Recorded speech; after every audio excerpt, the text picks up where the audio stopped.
and I will actually go ahead and get started so we have as much time as we possibly can have for Kayla and Marlee today. So welcome to Founders Week YQG Day 2. This is going to be an awesome week if you've already attended sessions already. If you've got sessions planned, I hope that you can just pack those into your schedule this week. So my name is Janella Bella. I am a business advisor with WEtech Alliance. This event is about bringing together entrepreneurs, startups, innovators, changemakers, entrepreneurial support organizations, local leaders, and our community. Our goal is to educate, connect, and build momentum and opportunity around our region's startup community. So even though this event is virtual, we want to respectfully acknowledge the land on which we gather today here in Windsor Essex region, and that is the territory of the Three Fires Confederacy, First Nations, comprised of the Ojibwe, the Odawa, and the Potawatomi peoples. So we are so grateful to learn, work, and live on this area. This is a week that could not have been made possible without our generous sponsors. They're on the back of my shirt, but I'll also read them to you as well. You can also check them out on our website, wetechalliance.com/foundersweek.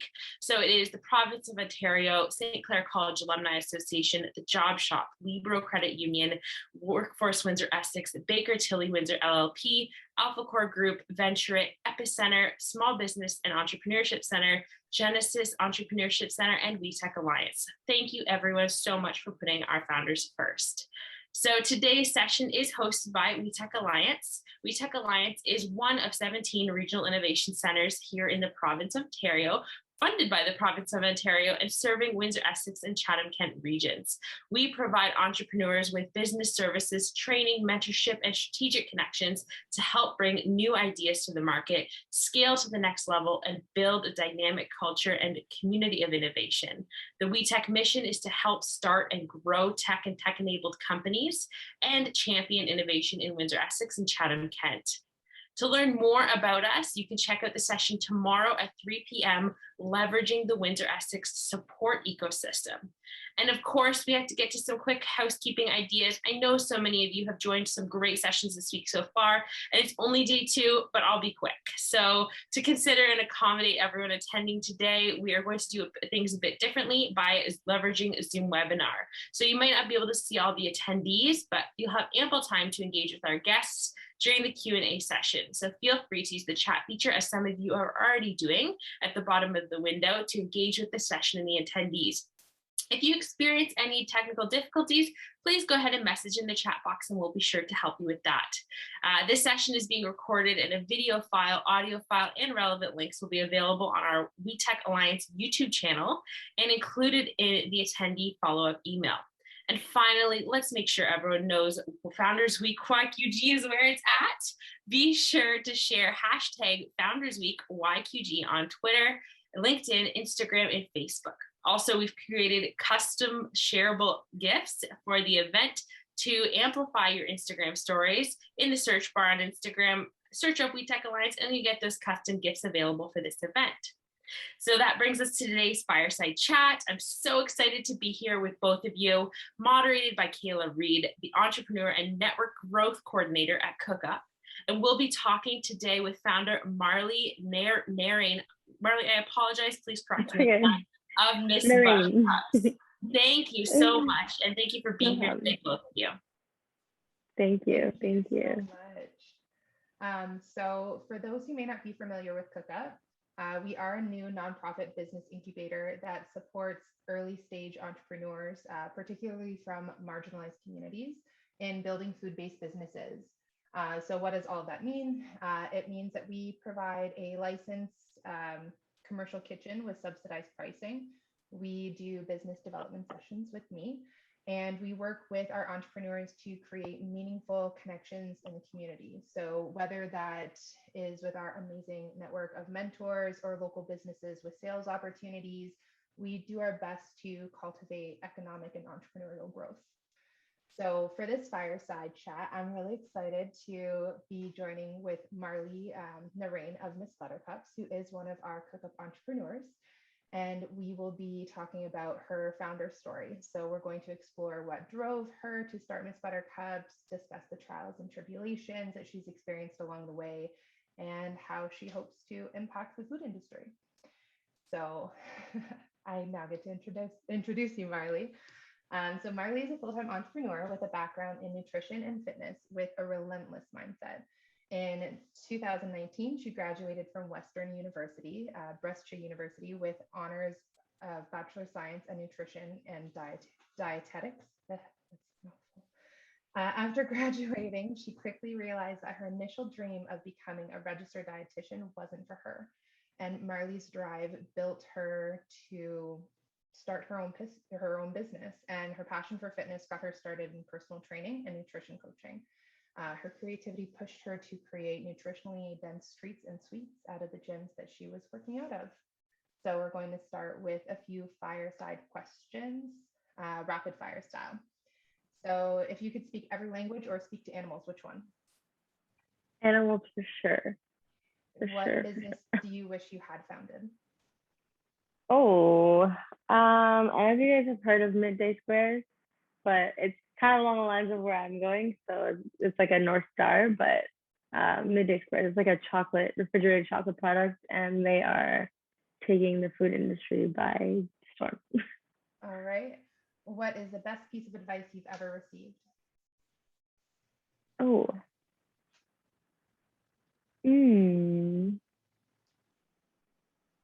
Probably to like go with the flow, or like let loose, let go kind of thing. It's really hard to consistently try and be in control of things, and it usually doesn't work out when you do it that way. But when you kind of just like passive least resistance, I guess you could say, yeah, go with the flow. All right. And what wouldn't you be able to live without? Music. Okay. Music. I listen to music 24/7. All right. So I know I shared a little bit about you in the introduction, but do you want to tell us a little bit about yourself and your background and Miss Buttercups? Yeah, sure. You pretty much hit it on the nail in all of the like really important details. But yeah, essentially I went to school to be a dietitian, and at first it was like pediatric dietitian, and then it was sports dietitian, and then I graduated and I was like, I don't really want to do that. So I started personal training, and I had a friend of mine. It wasn't a client, but someone else who was training other people in a different gym, and she was like, I need snacks that fit my macros, and I want them to obviously taste good. I really don't like that like chalky protein texture. And I was like, yeah, sure. So we did like apple cinnamon protein cookies and like all these weird things. And then we did the original buttercup, I guess you could say. And it wasn't even a cup, it was more so like a brick, just like this like peanut butter rectangle. And I used coconut flour and peanut butter, and she loved them. I just like dipped them in chocolate and put them in the fridge, and she was like, okay, these are going somewhere. Give me something similar, but like work on it. And then I was like, okay, let's make it like a peanut butter cup.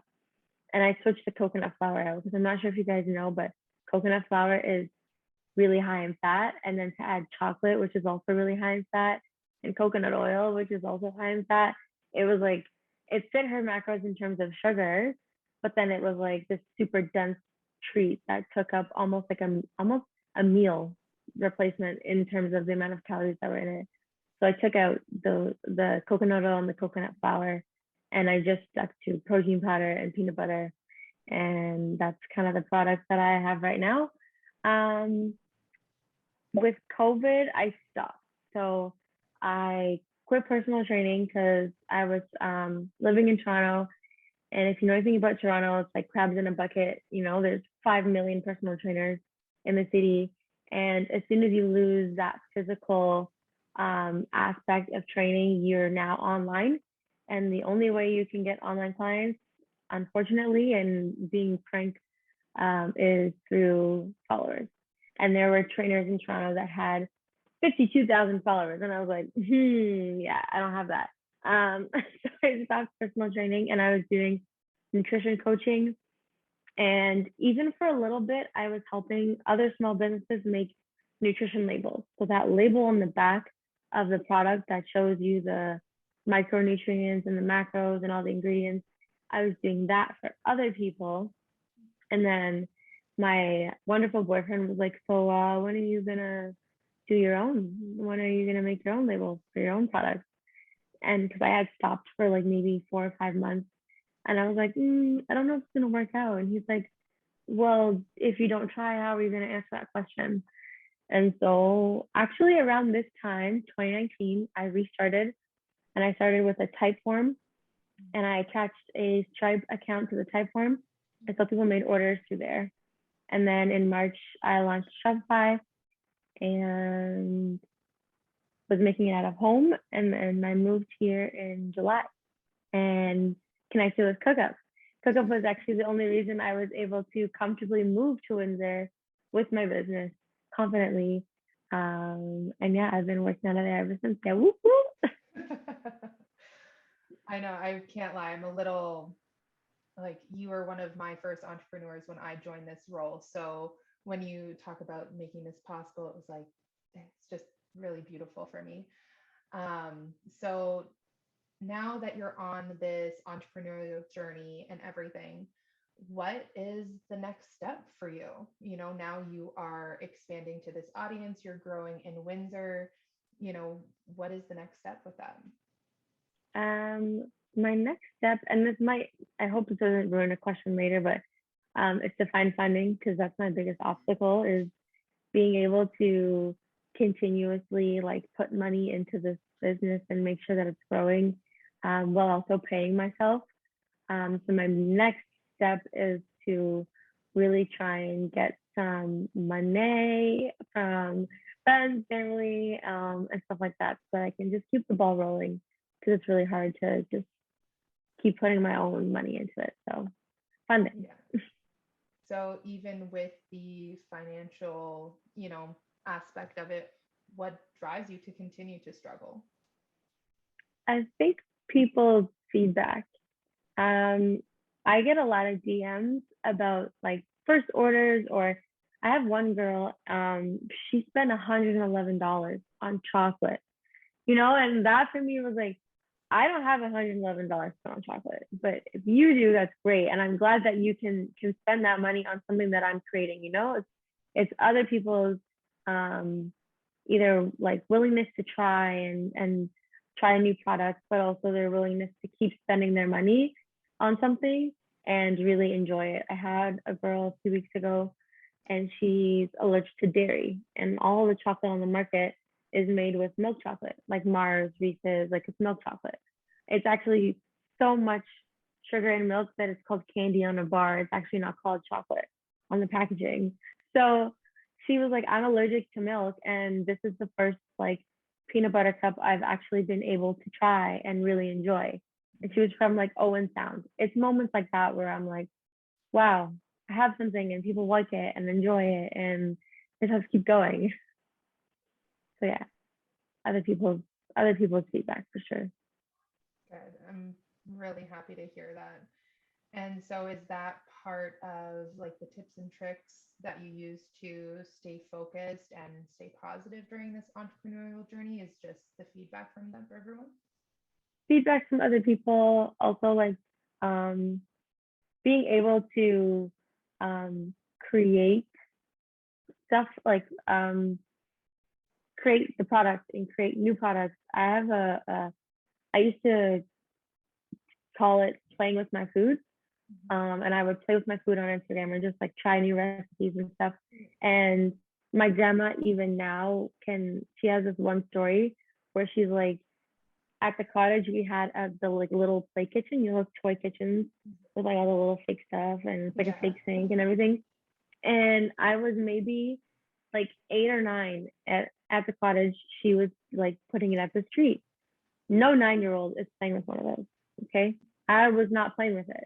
But I saw it at the street and I was like, what are you doing with my kitchen? And she was like, you don't use it. And I was like, but it's mine. And it's my kitchen. Like, and so now she's like, it's so away.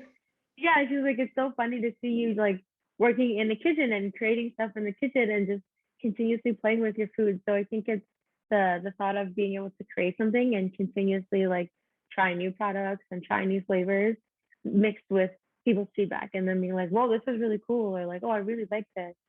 like, oh, what else can I try next? You know, I think that's what Yeah. drives me. I mean, also shout out if you haven't tried her new coconut dream flavor, it's amazing. So, okay, I really want to ask this question because with you being new to Windsor Essex, I feel like you have the fresh eyes. You know, this isn't the community you're from, even though we are extremely community based, and I love that about Windsor. But being, someone who's just moved into this community, what are some of the benefits that you've seen, through starting your business or moving your business here? And you already touched upon it, is being community based. So when I first moved here, I was living downtown for 2 weeks, and I noticed that there was no Starbucks, and there was a million coffee shops, like local coffee shops, and there was no Starbucks. And I was like, it's kind of weird. Like in Toronto, it's just like Starbucks on every corner. But then I realized the same thing with restaurants, and I was like, there's no Moxie's downtown. There's one Keg, but like everything is local. Everything is like Windsor owned or like Essex owned businesses, and people support that here. In Toronto, it's like there's a million people doing the same thing. If you've got to have a lot of capital to even have a storefront in Toronto. Like the thought that coming here was possible, but coming to a place where people support local has been really nice. Even doing pop-ups and working with other businesses. I had a pop-up and the business owner was like, I don't want any of your profit. I don't want any percentage, none of it. I just want to be a springboard for you to kind of dive into Windsor. And I was like, wow, like I don't think I've never received that kind of opportunity in Toronto. So businesses and people being super supportive of startups here has been huge. And just people in general, like I also serve. And when I serve at tables, people here are a lot more appreciative and a lot nicer than the people back in the city. And I don't know what's in the water. I don't know what the difference is. But people here just are genuinely nicer. I'm super happy to hear that we're nice. Mm-hmm. I really am. So what opportunities do you see in Windsor that are going to help build momentum about the startup scene here? One, cook up. Two, but again, everyone not to be like biased or anything, but one, cook up, and everyone's again willingness to support people. There's also I found a gap. I'm finding a gap in Windsor in terms of like those like healthy alternative type of businesses. So I think that's like a really cool kind of opportunity to be able to monopolize on, is like coming into a space and kind of not only creating a path for yourself, but like, helping other people and other businesses realize like there's opportunity here that is not touched on. And in the city, there's again millions of everything. Here, you could start something and be, one of 4 or 5 instead of 1 in 100. Yeah. And I think that's really, really important, is being able to differentiate yourself in business is a lot easier in a place like this where there's not as many people. And again, everyone is 10 times more supportive. So touching on that, people being able to have more opportunities here. And I don't want to hear the advice that you received when I asked that rapid fire question, but what advice would you give possible new founders that are looking to start businesses? Oh gosh, try. Like if there's one thing I learned between graduating and now is like, I've tried so many things, and even though some things haven't stuck, okay, what else can I try? What else do I enjoy? What else am I curious about? Just keep trying things.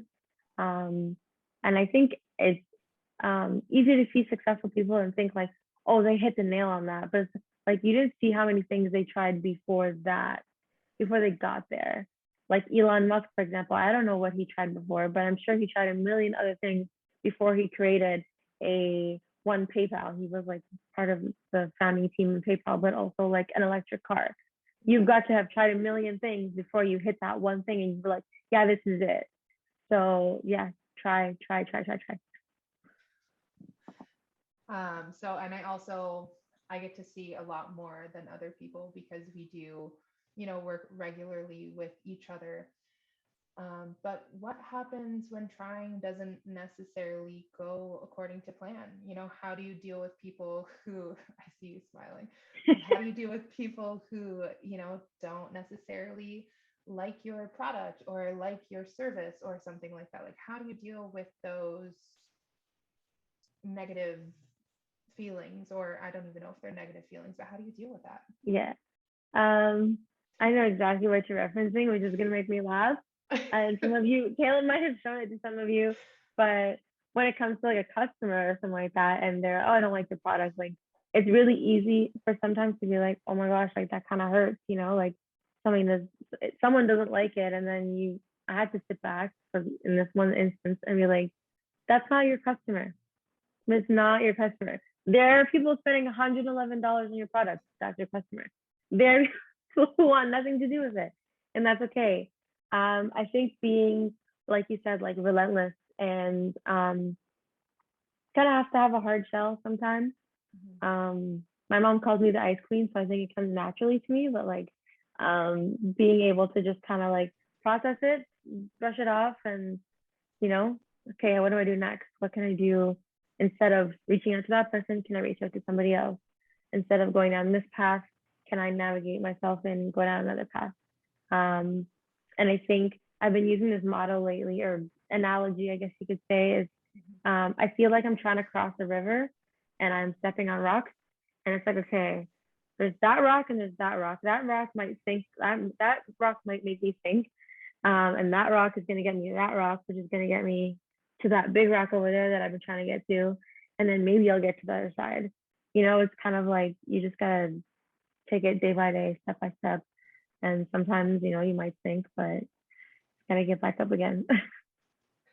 And the reason why I wanted to say that, like, first off, it is one of my favorite reels that you've done, but it's also just the messaging is so critical. Just, accepting that you have such confidence and belief in your product and that you'll find your customer base. It's not necessarily about winning over every single person. It's about accepting like this service isn't necessarily right for you, and that's okay. And not letting it get you down, not letting it, make you feel defeated or anything like that. So I feel like I'm going to get you to say that a million times more in our lives together because it's so important and people really need to hear it. All right. I see John in here. Yeah, not your customer. Like biggest realization, like if you go to the grocery store, there are like what, 5, 6 plus brands of every product on the shelf. Yep. Maple syrup, 7 brands, but you pick one and that I probably don't pick, and John probably picks one that Jody doesn't pick, right? Like there's a customer for every product out there. Yeah, it's true. And in her video, she says it's not you, boo. So not you, boo. I really have shown a lot of people. I know it like word for word at some points, but I love it completely. So I want to know this: if you got 3 business-related wishes from a genie, what would you wish for that would help young entrepreneurs starting out? Young entrepreneurs starting out. More incubator type spaces, especially for, you guys got it right, like marginalized communities. There are genius individuals that can't get their businesses started because of finances or because of, for example, there's circumstances at home. Like if you don't have somewhere that you can start a business in your home, or it's not really a safe space for you to do so, an incubator space is like crucial for you to be able to start that. So more incubator spaces, and affordable ones at that. Like, for example, again, coming from Toronto, I remember finding spaces and talking to kitchens and like $30 an hour, $40 an hour. And I was like, that's not really entrepreneur friendly. Like, let's be real. Like we're starting something. I don't have money to just like throw it all into the kitchen. So yeah, that would be 1. 2, I don't know if this is more for entrepreneurs, but just young individuals in general is more entrepreneurial business knowledge in school. I think because I think business education or education around business and entrepreneurship is no one really touches on it until you're in university, if you choose to take a business degree. But you may not even know that you're an entrepreneur yet until you graduate and finish university, and you're like, man, that was not fulfilling at all. That's not what I want to do with my life. Whereas if you had gotten a touch of entrepreneurship a little earlier, maybe in high school, then you would be on that path a little quicker. So entrepreneurship and business early on in education. I have a lot to say about education, but like that's besides the point. Third one.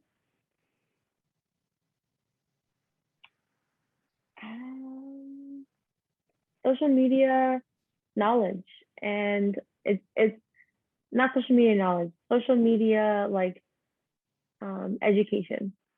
Okay. I'm pretty well versed in it because I've like started my personal training journey on there. So like I got to practice a lot before I got into entrepreneurship. But I think there's a lot of entrepreneurs with amazing products and amazing businesses that just don't know how to utilize it properly or as well as they could be. Like I know businesses that I see at farmers markets, but I don't even see them on Instagram, right? I don't even see them kind of like putting themselves out there in that space. And it could be one, they don't have time, but it also could be, hey, Instagram has an algorithm that changes every 3 months. Like I don't know how to use that. I don't know how to keep up with it.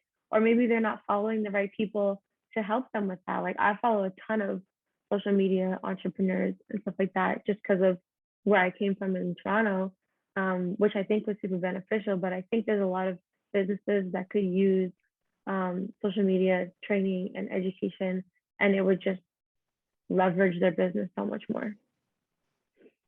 Awesome. Thank you. Okay, so we kind of touched base a little bit on this.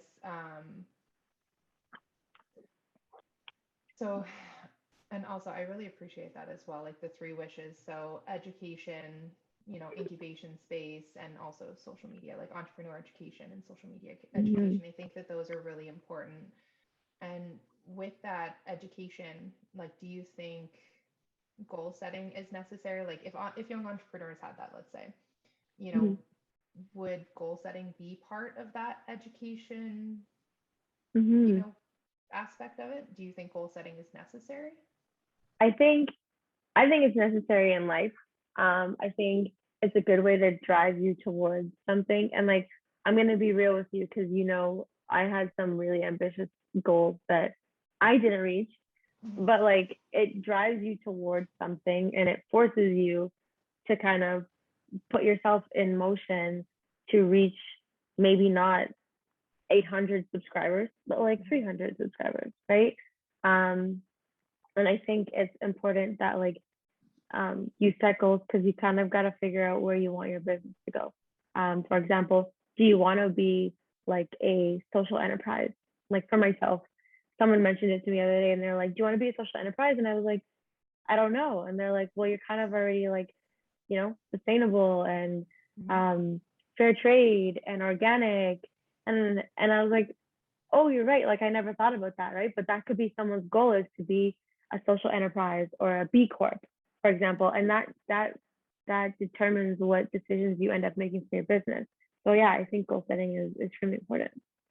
So how do you goal set then? So usually, or what I used to do, I do like a quadrant, like a 4-thing quadrant, and I choose 4. This is what I used to do. I used to choose 4 things that were kind of like top tier that I wanted to get to, whether it's business or personal. I'll use personal, for example. Say I have this quadrant and in the top right corner, I've got nutrition, and that's super important to me, but it could be something else for you. I want to make sure that I cook 6 dinners this week, type of thing, or 6 meals that I can like use for the week.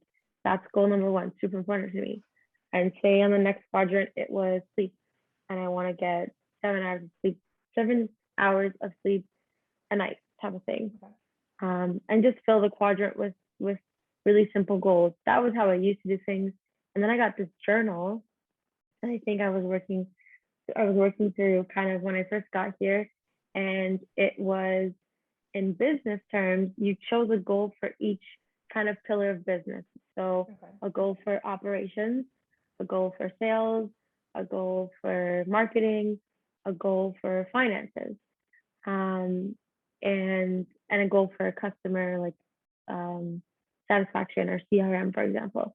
So, you know, if your goal for sales was to drop off 6 samples this week, or your goal for customers was to build an email list grow your email list to 20 people this month, or for example. And I think that was really important for me in business, was like, okay, instead of choosing just 4 random things that are important to you, look at the different kind of sectors or pillars of business and set a goal for each of them, which I think is extremely important as like a solopreneur, because you got to wear all hats, right? Yeah. You are marketing, you are sales, you are finance. So if you don't keep the pulse on all of those things, you're going to drop somewhere. And it's okay to drop somewhere sometimes, but like, you know, you got to pay attention to all of them. Yeah, no, that's definitely true. So with being a solopreneur or an entrepreneur, I know you get the kind of double-edged sword of being able to work from anywhere. I know sometimes it can be nice to have an office space with a bunch of people, but then also it's nice to unplug and work from wherever.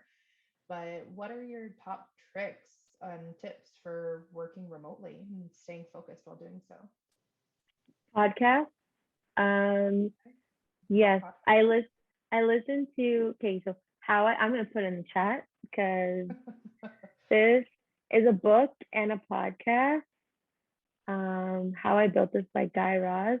I started off listening to the podcast because a lot of my favorite food businesses were on there, like Lar Bar, Cliff Bar, like Boom Chicka Pop. All these products were in this podcast. And then I got the book for Christmas.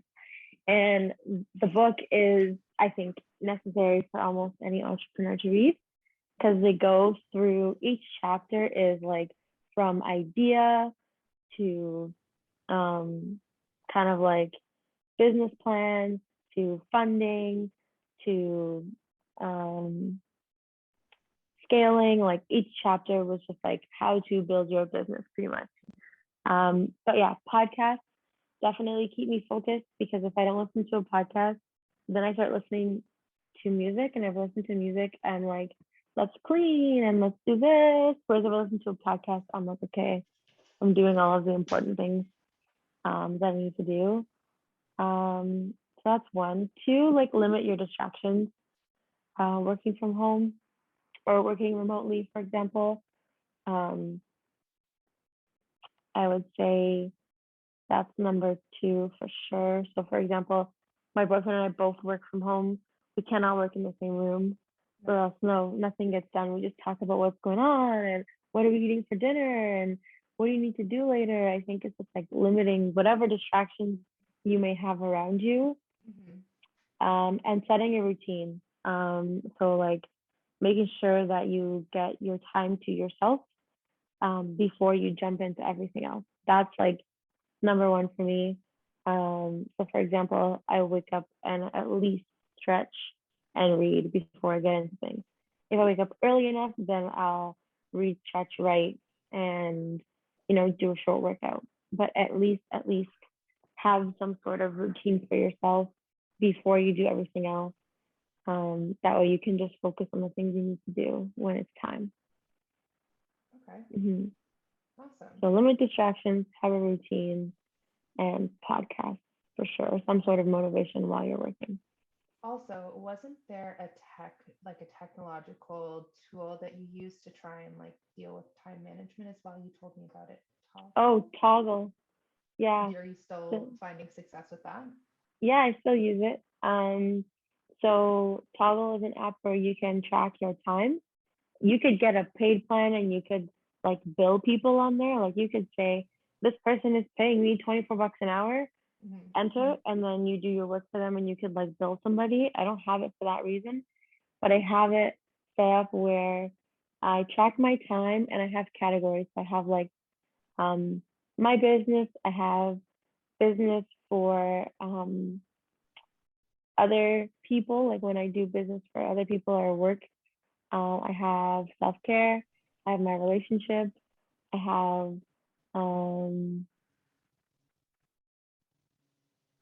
I think that's it for now. But basically, I track my time and I put the category in so that I can see at the end of the week, like, okay, you spend 42 hours between your business and work and like where you work this week, and then you spend 6 hours on self-care and maybe 3 hours cooking and 2 hours in your relationship with your significant other, but being like for example, like a scheduled date for us type of thing. But just like making sure that I'm hitting not just my business stuff, but all my other stuff as well, and being able to reflect on it. I think that's really important. Thank you for bringing that up. Toggle, really good app. Well, it was kind of like leading us into this question. What other technology have you kind of adapted to help making help achieve your goals and help making an entrepreneur a little bit easier? Because I know, with WEtech, they're more of a tech-based, organization, so they're used to it. But us in the food industry, like, what do you really use to help you stay organized and achieve everything? Yeah. I still am using, it's called Kiwi for Gmail. I think Kayla and I were talking about when I first started. It allows me to have Gmail and my Google Drive and my Google Calendar and Excel spreadsheets all on a separate app, so it's not in my internet browser, because that's where sometimes we can get distracted too. All of a sudden I have a question that popped in my brain and then I'm Googling stuff and then I'm in a rabbit hole, and like it's not what I'm supposed to be on my Excel spreadsheet, So Kiwi for Gmail, look at that. Janelle is putting everything in the chat. This is awesome. Thank you. She's killing it. Yeah, Kiwi. Kayla actually put me on Later, and I've been using Later. Yes. Later is for social media. You connect all your social media accounts, and then you just, schedule everything, and it just does the thing for you, and you don't have to worry about it.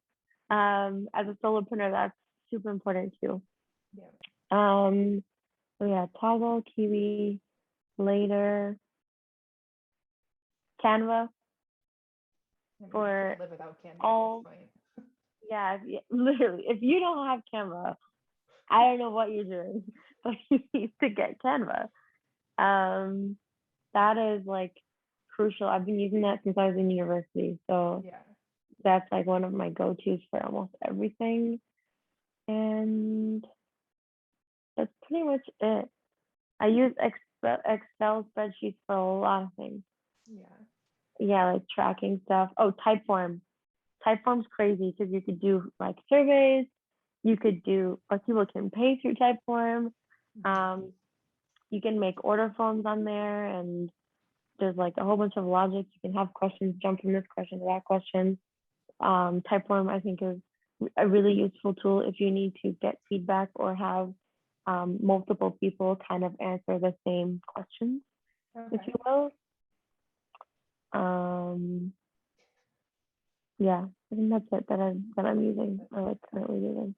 That's actually an impressive amount of technology that you've kind of adapted to using to, help. And do you think that adapting to technology has kind of helped you be more efficient? Oh, 1000%.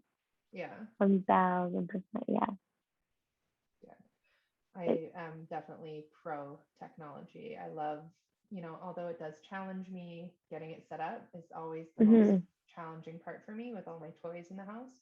But once I've gotten it set up, then it's usually pretty good from there.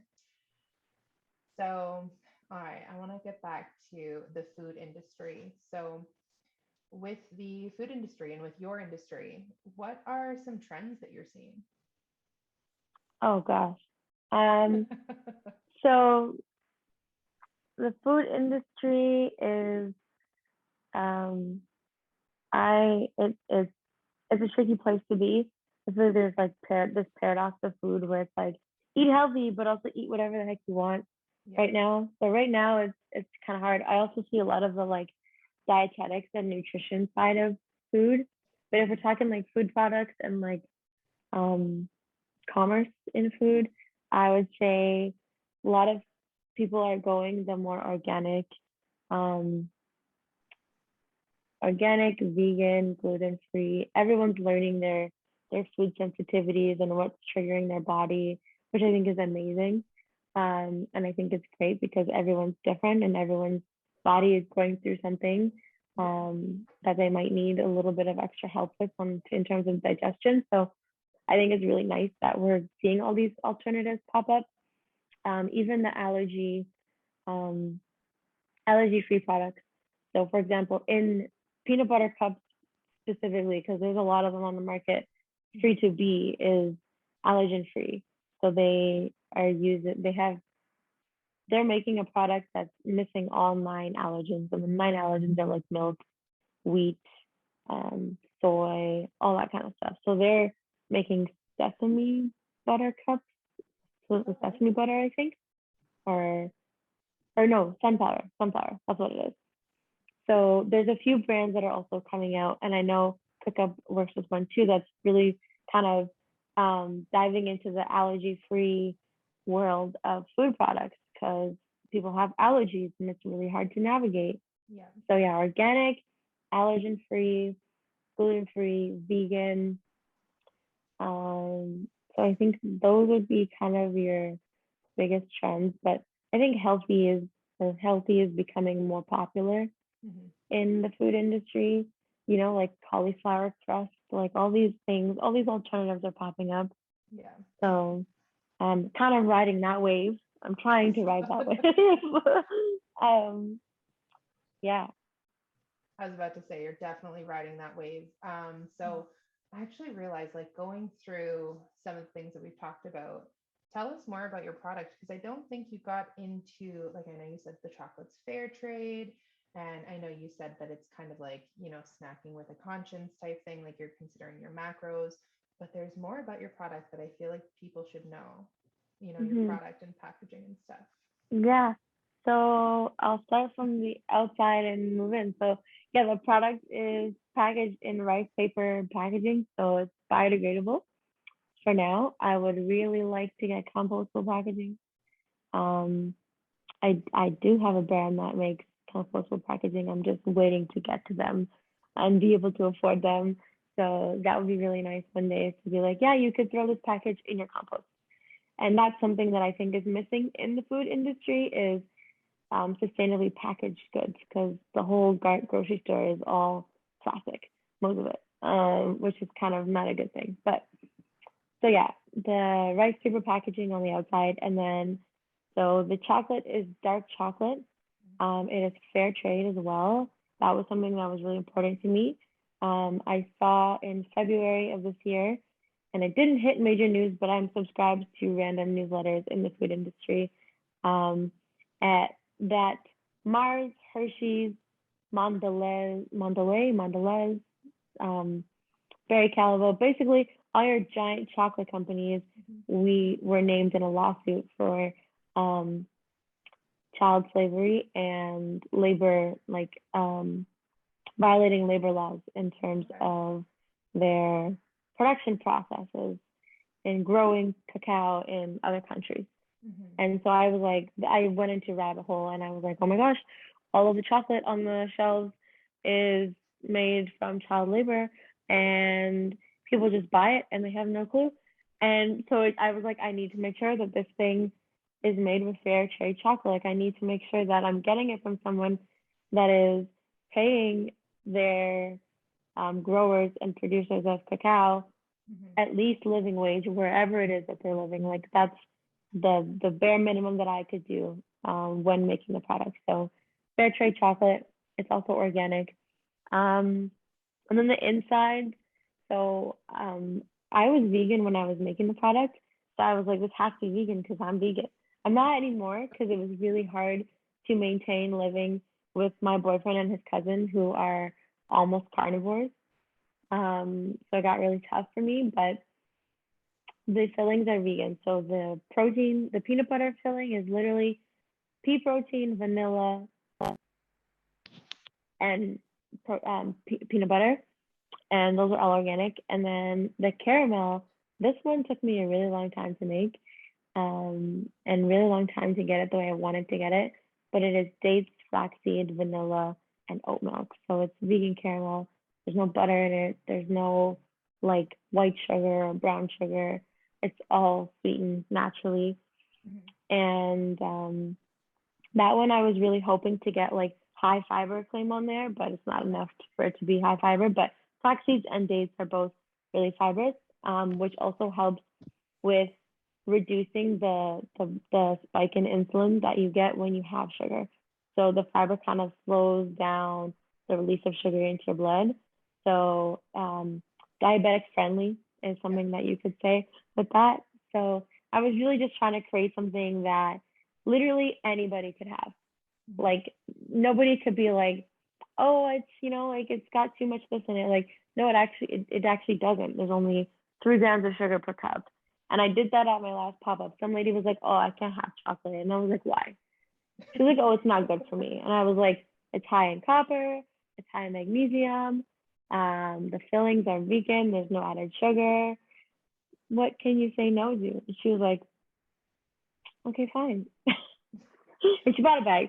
But yeah, I think it's something that is like, it's healthy for people.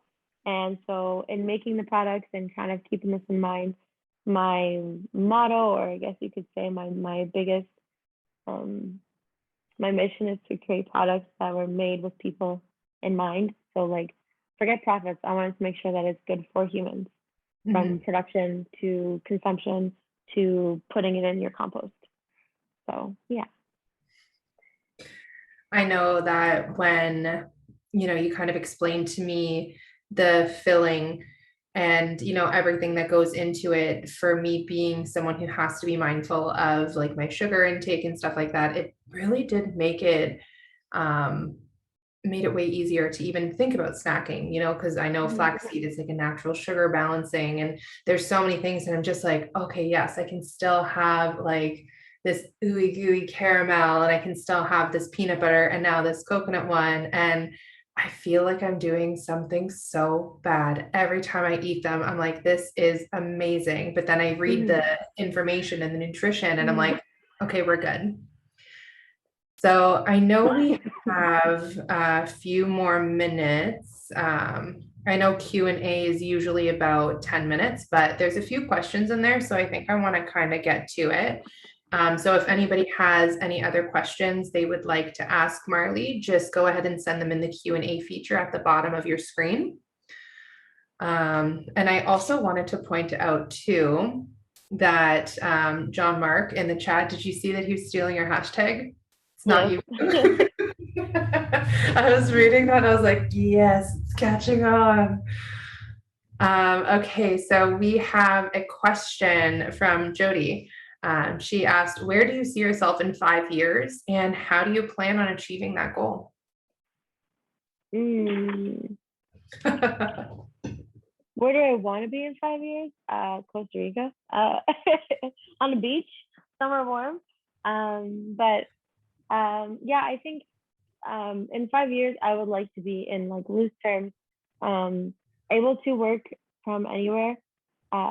This is really personal, but I grew up in a single parent home and I really want to be a present parent when the time comes. So I feel like the more I can get myself able to work remotely and I guess delegate and hire and have people work for you, that is kind of going to be where I'm looking to go. So in 5 years, I would like to be able to work remotely, but also own, have some ownership in a company that is doing great things for people. So, and if that's my product in grocery stores across North America and I get to manage people somewhere making my product, then yes. Okay, so that's your goal. And how are you going to achieve that other than your drive that you have now? Well, we've been dealing with this question often is finding help, finding not being a solopreneur for much longer, because obviously that's not on the path to where I want to be. So yeah, hiring help or finding a co-packer, co-manufacturer, one of those few routes that I have in front of me, and really being able to scale from like step out of the business and help things move smoothly towards scaling. Mm-hmm. Awesome. All right, our next question from the chat what has been your biggest aha moment? Biggest aha moment. There could be so many of those. But your biggest one, that would be one big one. Biggest aha moment.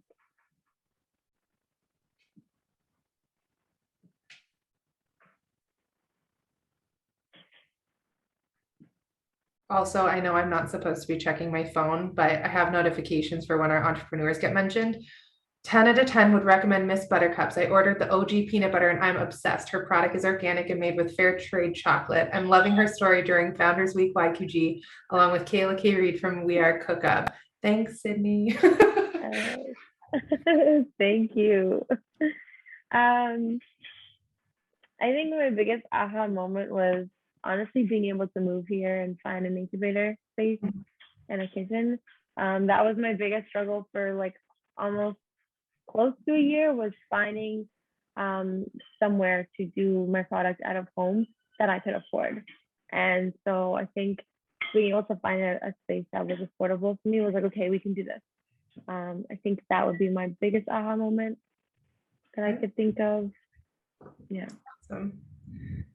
All right, so I'm going to ask, so your product is made with people in mind, and they love that about Miss Buttercups, but they're asking, Marlee, can you share if you believe paying attention to ingredient sourcing and packaging is something more food entrepreneurs should consider, and why? Oh, 100%. That was like a whole space for me, was being able to find those ingredients somewhere in Canada that I could afford. But I think that that process of being able to find them, and whether it takes you 2 weeks or 3 months, it's going to be worth it, because we're going to a place, or we're in a place where we have to be more conscious of waste. We have to be more conscious of where we're sourcing things and how people are being paid, because a living wage is at least necessary for humans, and I think that's really important. I also think a lot of people get caught in the profit first mindset in terms of food production or products. Like, like, am I making money? Am I making money? And I think that's important, obviously, but I also think like you can't be stepping on other people, or you can't be causing trouble to humans in order for you to make profit. Yeah. You shouldn't be. If you are, like maybe you should reevaluate some things. But I think entrepreneurs should really think about being people first as much as they can before they can be profit first, because people will support products that are supportive towards their lifestyles and what they believe in. So Awesome. And just so you know, that message or that question was from Delna. That's a good one. I know we just have a couple more minutes, like legitimately 2 more minutes before we have to pass it back. So last question, entrepreneurship can be so personal. What have you learned about yourself through this journey? I have learned that I've been constantly learning this, and even before entrepreneurship, that I am an introvert or an ambivert. I get drained very easily by people, which is hard in a business to consumer type like style of business, is where I'm seeing orders and I'm getting messages from people, and I have to create all of my connections with people by myself. So that's one thing I've learned, is that my energy is like very slim, and so I can get drained very easily. That's one. I've also learned that I want to be a strict boss for myself, but I'm not a very good employee for myself. if I'm being quite honest. So like I want to get all these things done. And at the end of the week, I'm like, oh, you went for a 2-hour walk and then you slept in.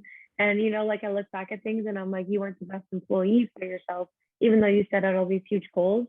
And that's something that I'm working on, obviously.